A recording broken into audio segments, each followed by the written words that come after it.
Unlike Montoya and Schumacher, Kimi Raikkonen won just a single race in Malaysia. He thought he'd aced the Brazilian Grand Prix, but for a misunderstanding that made Fisichella the rightful winner. What kept Kimi in the hunt was his consistent scoring. Between those 10 podium finishes, though, were too many retirements. In Spain, Raikkonen collided with Antonio Pizzonia at the back of the grid. At the German Grand Prix in Hockenheim, he was caught up in this big accident with Ralf Schumacher and Rubens Barrichello. While at the Nürburgring, Raikkonen has blown up, I don't believe it, out front, looking for his second Grand Prix of the season. The race was quite easily ours, but then everything went wrong, but that's racing and it's bad luck.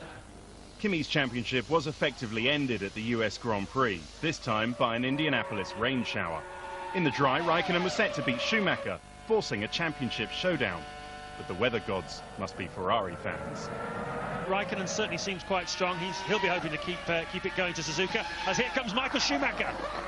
And this is the Bridgestone Inter versus the Michelin Wed, no contest.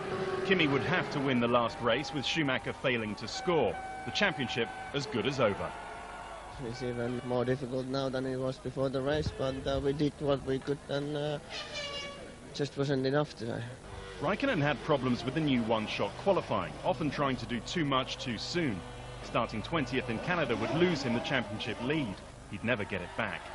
Another factor was the failure of McLaren's new car. Had the 2003 model been reliable and raceable, Kimi could have kept well in touch with Ferrari and Williams. Instead, the old car and engine looked breathless around the power circuit of Monza. This young Finn has just finished his third season in Formula One. He's had moments of greatness and madness, but one message comes through loud and clear.